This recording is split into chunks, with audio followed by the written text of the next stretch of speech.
Hey guys, Gradigy here, and I'm going to be going over the major changes to the Heroclix rulebook for 2011. I'm going to start off with a lot of the combat ability changes. One of the things they really changed was the changes to Giants and Colossals. They didn't really change a whole lot, they more added stuff. And you'll be seeing me look up, because that's where I have my notes on my computer behind the camera.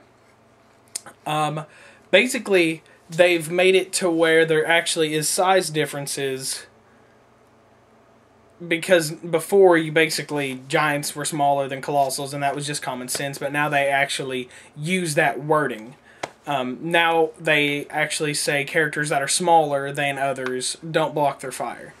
So Colossals shoot over Giants, Giants shoots over normal-sized, and Colossals also shoot over normal-sized. And this ability is just called Great Size. It's both of them for one thing. It talks about both of them. And now it can't be countered. Because I know before you used to be able to counter someone's giant ability, and they would lose all the combat abilities that came with being a giant. Now you can't counter Great Size. So no matter what, you're always going to be shooting over people. Let's see, what else do we have here? One of the things is the Giant Reach, which they had before. They ignore opposing characters' plasticity, and they add one whenever they break away. Whenever they're given a move action, they can use the carry ability. When this character is given an action that includes a close combat action, all squares adjacent, blah, blah, blah. Really what they added there was before, you couldn't use carry if you had a token. You could only use carry if you didn't have any tokens on a Giant and Colossal. But what they've added to Colossals that a lot of people are happy they added is called Colossal Stamina. Because it was just weird that Giants ignored hindering terrain and outdoor blocking terrain, and they got a better chance to break away and all that. But Colossals did not. So now what they've added is Colossal Stamina. I will read it word for word, no paraphrasing. This character automatically breaks away and can make ranged combat attacks against non-adjacent opposing characters when this character is adjacent to opposing characters. When this character has 2 action tokens, it can be given a non-free action. If you do, after actions resolve, deal it 1 unavoidable damage and do not clear it of action tokens at the end of the turn. This ability can't be countered. So basically they can move constantly. And that's one of the things that makes the new Nemesis so dangerous, is that he can move every turn, and as long as he's hitting somebody, he's always healing. So, you know, your huge guys are never going to be tied up again by Leanne Harper. So that's a plus. So now let's go on to the changes to powers. Some of the smaller tweaks that aren't really going to affect games too hardcore, but they could make the difference. One is that Close Combat Expert before was not able to be used with objects. Now it can be. And that means if you're carrying a heavy and you have Close Combat Expert, you now get a +4, but because of the rule 3, it's down to 3. But if someone were to perplex down your damage, you would still get the full +3. So that's nice. But you can always choose not to use CCE if you didn't want to and just use the object. I don't know why you... in case you had charge, I suppose. But... you can't choose to use CC and not the object, which is kind of silly. And then they changed Earthbound/Neutralize to where if you're given a different combat ability through a special power, instead of just having the different combat symbol, like if you were given Move and Attack through a white box, but at the same time you had Earthbound Neutralize somehow, you couldn't use Move and Attack. Because you know that before it just canceled it just made all of your combat symbols standard symbols. Well, now even if you have an ability that would normally be a combat ability that would normally be granted through a different combat symbol, it's counted as well. And then they changed phase teleport, where if you've been playing for a long time,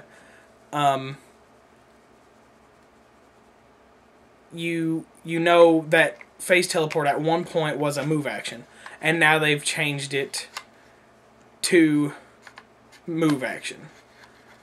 So now you get, it's a free action to whenever you have Avengers, Brotherhood, JLA. And now you also ignore characters for, of course, you still ignore characters for movement. And then Leap Climb basically got the same kind of deal. It's now a move action as well. Now, Battle Fury, I think, got a pretty big boost, and I've always been a fan of people who use Battle Fury. I like the brawlers. Battle Fury now ignores shape change, and you can't be incapacitated. So, basically, you're so angry you can't be stopped, and you don't care who you're killing. And then Energy Explosion is kind of iffy, and I'm not really sure I understand it. I've not actually looked over it extremely closely. It's kind of one of those powers I don't use very often. But the attack itself is now a no attack or a no damage attack. So if you critically miss, you aren't damaging yourself. The same thing with Incapacitate. And Quake has also been changed to where it's a locked value of 2 instead of being reduced to 2 if it's more than 2. So characters that have 1 damage and also have Quake now do 2 damage. So that's kind of nice for those smaller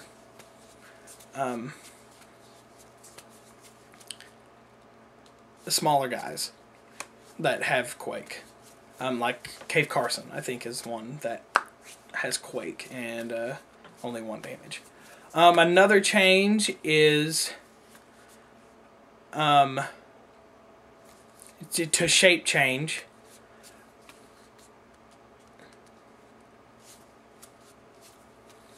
And what shape change did is, it was essentially a super senses before an attack was made, and then if they made their shape change, you could even change their action. Like if they were making just a close combat attack or a range combat attack, and they made their shape change, you could pick a different action to take. You could change it into a move action, or you could choose a running shot and attack someone else.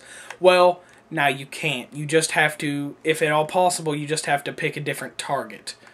So that kind of got better for the people who use shape change. And now some of the bigger changes, which I think a lot of people don't like. Some of them I'm in favor for, most of them I'm in favor for. Leadership I thought needed a big boost because it's one of those powers that I don't use. Unless I really need to. I use a lot of big point figures most of the time, so I don't need to use it, but now I might use it more often. Now, it's only effective on a 5 and 6, but not only does it add an action to your turn, you can also remove a token from a friendly adjacent character as long as they're lower point cost than the character who rolled leadership. So that's nice. And then another change is Pulse Wave, and really the only change I saw that they made to Pulse Wave was that now you can use it in adjacency and you don't have to be sharpshooter, which is huge. Huge, huge, huge. It's still a ranged combat attack, so you can't charge in Pulse Wave, but if someone's trying to lock you up to prevent your Ultron from Pulse Waving, Pulse Wave the day away. Now, Stealth also got a change that it's kind of worse, but it's not a huge difference. Basically, Stealth is now only on during your opponent's turn. The only thing that it really affects is probability control, and if you use Big Figure, because Big Figure would actually let you make attacks during your opponent's turn. So if someone dies and Big Figure's out there, they can still attack that character because he's not actually using Stealth. It's only Stealth during your opponent's turn. Telekinesis got a huge change. Just the wording, and I think it made it worse. It's so confusing on the wording. Again, going to just read it to you and then try to paraphrase it where it's a little more understandable. Hopefully I'll do it. Give this character a power action and designate a target character or object, A, and a destination square, B. This character, A, and B must all be within 8 squares and line of fire of each other. Place A in B. If A is a character, it must be a single base character and possess the standard explosion symbol. If A is an opposing character, make a close or range combat attack that deals no damage against A, and only place the character in B if the target is hit. If A is an object and B is occupied by an opposing character, this character may make a range combat attack against B, dealing object damage and destroying the object. So it's just kind of funnily worded. It's been kind of condensed down into a smaller description, and the biggest thing that I don't like is that A and B have to have line of sight to each other. Because there can't be a wall or a character or anything in the way, which it doesn't make any sense. I don't think if my Jean Grey's TKing Cyclops from here over a wall or around a wall, he should not have to see over that wall. But what are you going to do? That's pretty much all the big changes to powers and combat abilities. They changed wild cards again. Normally you could do a wild card. You could change your wild cards during any action as a free action. Now it's only a free action during your turn. Anytime an action was given, you could pick a different team ability for your wild card to copy. Now it has to be a free action given during your turn. Now Theme Team really kind of got mucked over.